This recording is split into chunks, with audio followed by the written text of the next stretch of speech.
Welcome back to CP Access. At this point in the culminating project, you should be familiar with EdProps, have chosen a project topic, and on Sunday, you submitted your essential question. Your essential question went through the culminating project committee and was either approved or not approved. If your essential question was approved, congratulations! You are now ready to begin writing your project proposal and filling out your project agreement forms. If your essential question was not approved, you will need to make the appropriate changes as soon as possible. Remember, your essential question is the foundation of your research paper and presentation, so this is the most important requirement thus far in the process. First and foremost, we'd like to discuss the role of the field advisor and the project agreement form. If you haven't already found a field advisor, you should do so quickly. The role of the field advisor is to guide and mentor you throughout this year-long process. Your field advisor must be an adult, an expert in their field, and not be a family member or a fellow student. Read over the project agreement form if you have any questions about these guidelines.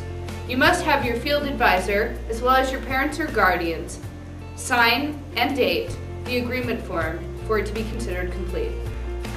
Along with your project agreement forms, your project proposal will be due as well. First, let's begin with how to fill out your proposal through EdProps and submit it. Pull your account up on EdProps. Go to My Projects and then the Project Proposal link. There you will find a set of questions. Choose the Answer Questions link, which will send you to an area with blank boxes for you to answer these questions in complete sentences.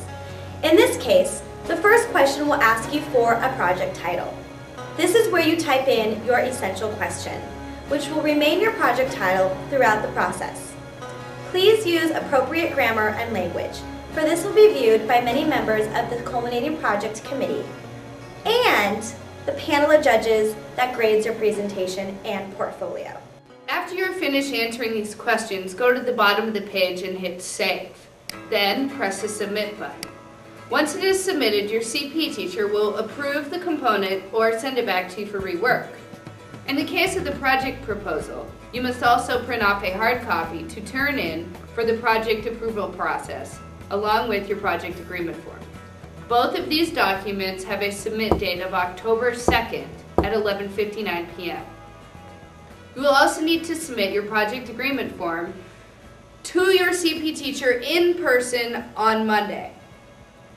Once again, please make sure you submit your project proposal and agreement form through EdProps and in person. Once your CP teacher receives these documents, they will contact your field advisor to confirm that they are committed and willing to work with you throughout this process. If there is a problem with your field advisor, you cannot move on until you have found one that has been approved by your advisory teacher. You will be put in remediation if these documents are not submitted on time. Ask your CP teacher if you need help understanding any part of this process. Okay, here's your task list for the next 2 weeks. Brainstorm possible field advisors and find one by the submit date, which is October 2nd. Please meet with your field advisor and parent or guardian and have them read and complete your project agreement form with you.